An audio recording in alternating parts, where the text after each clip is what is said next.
When it comes to the astronomical reaches some of these Star Wars shill websites make, Screen Rant, above all of them, genuinely takes the cake. And this article right here, oh my goodness. I've seen some far reaches from this, from Screen Rant, but this one might be the better of the two. Recently, they came out and said, Ahsoka is literally a Skywalker because of her little space leap, and she was in space, not in the sky.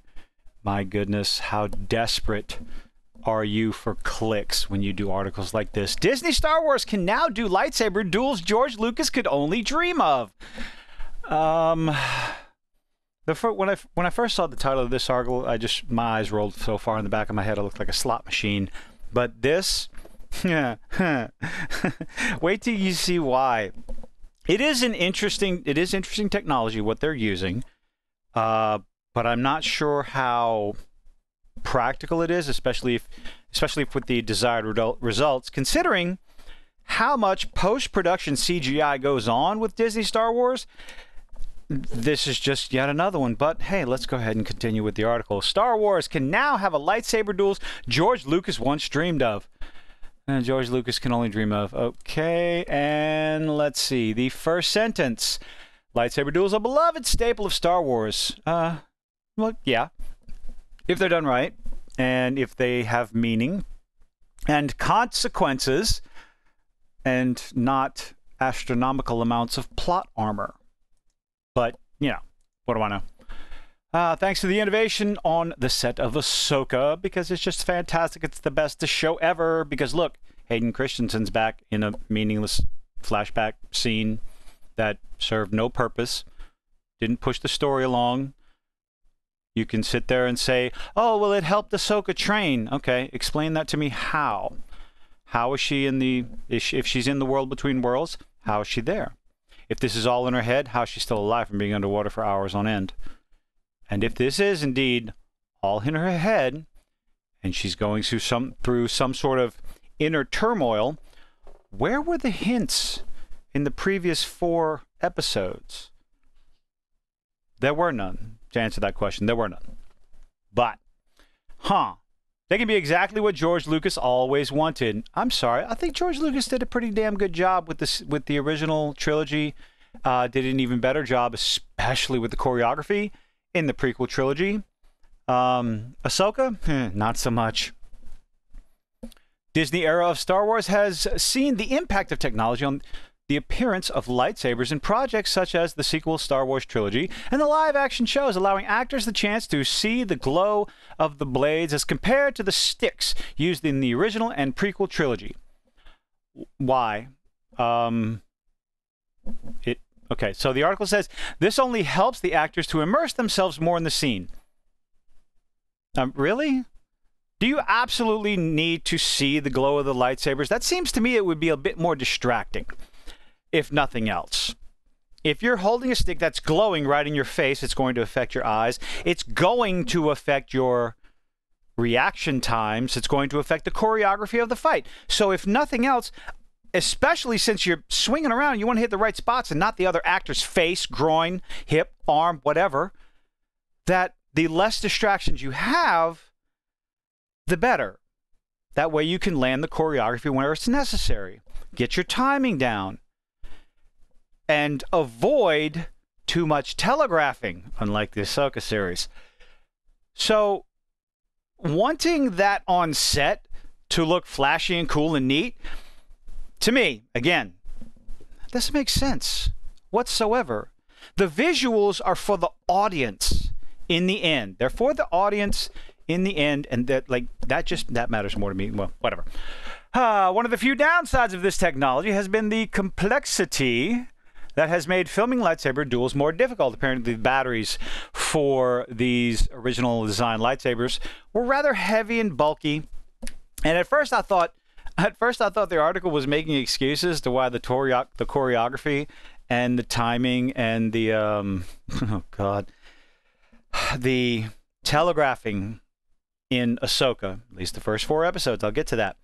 Those first 4 episodes, the lightsaber duels in there, are abysmal. They are an embarrassment to lightsaber fights.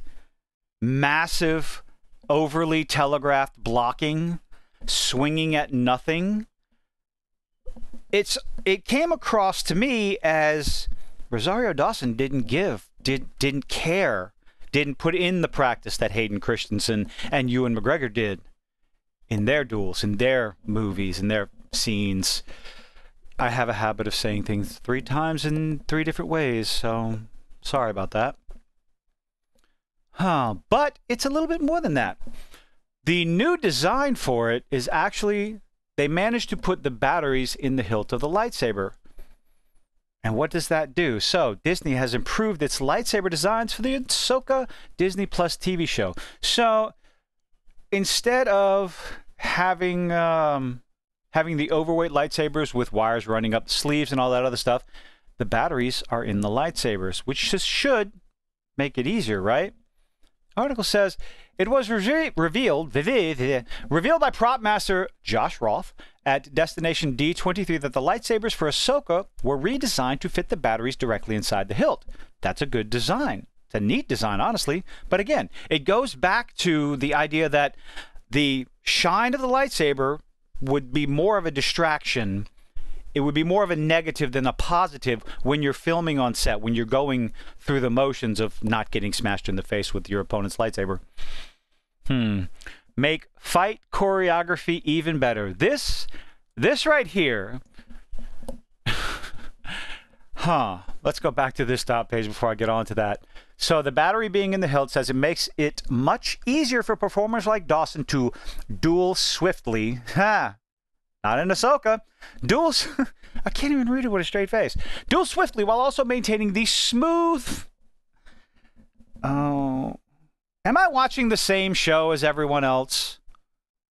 I don't think I'm being nitpicky. I genuinely don't. Because I've watched multiple of these, multiple fight scenes with the lightsabers, with Ahsoka, and I just,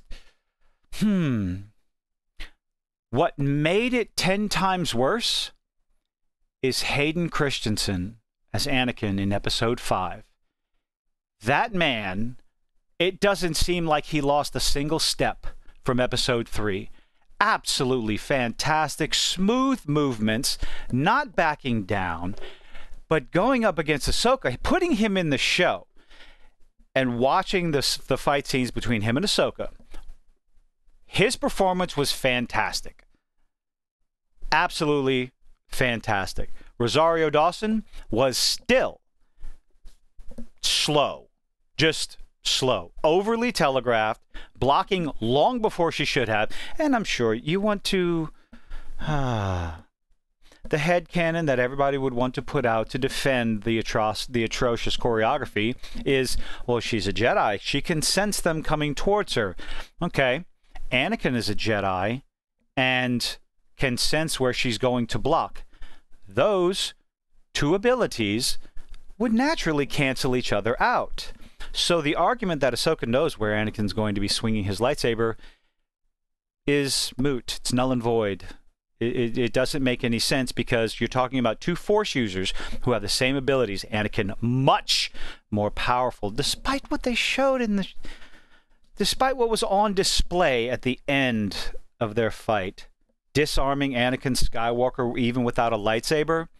No, I don't believe that. So that leads me more to believe that everything that happened in Episode 5, the fight in the world between worlds or whatever, that was all happening in her head. She was fighting herself, her own inner turmoil that wasn't even hinted at. But let's get back to the article. Ahsoka's new lightsaber design makes choreography fights better. The duels of Ahsoka so far have reflected this change in their speed. Are you putting on 1.25 or 1.5 speed to call that out? Because no, they are slow, sluggish. Episodes 1 through 4. The only speed that was happening is, again, Hayden Christensen.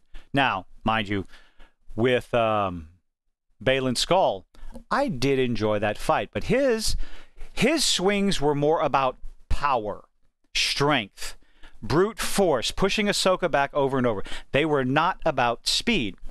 Ahsoka's movements are slow and sluggish, bad choreography, and overly telegraphed. to sit there and call and compliment their speed is absolutely mind-boggling. Fights have been impressive. Only two. Okay, I have to say two, because I'm mentioning Baylan Skoll and I'm mentioning the fight against Anakin. So, but those two scenes do not save the rest of the series, the other lightsaber scenes. And it definitely does not save Rosario Dawson looking like she's phoning all this in. Oh, quick speed of them has been a major part of the reason why. The practical changes by Star Wars for Ahsoka then paves the way for all future lightsaber fights of the franchise to look just as smooth and swift as they do in this series. Please, hopefully they will improve after Ahsoka. Please let them improve, because if they remain like this, the slow, sluggish, again, overly telegraphed, people notice that. People criticize that. And you just look at it and kind of roll your eyes and just... When it doesn't look like the actor or actress is trying, you know it. You feel it, and it takes you out of the scene. But, well, that's just me. Let's see. Now the new technology can maintain that while increasing the quality of the blade's appearance. Again, I'm going to go back to what I said before. The idea that the blade needs to be lit up while filming feels more of a negative than a positive. Seems like it would be more distracting.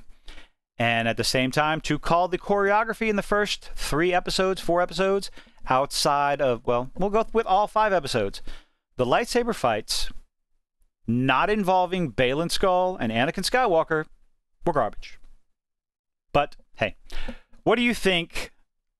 Do you think it's necessary that the lightsabers be lit up while filming, or should that just be a post-production thing? Do you think that's more of a distraction, a hindrance? But hey, let me know what you think in the comments. Leave a like, leave a dislike. Hit that little subscribe button if you're here for the first time. I run my mouth all the time about all kinds of nonsensical garbage. But hey, appreciate you making it this far. Have a good one.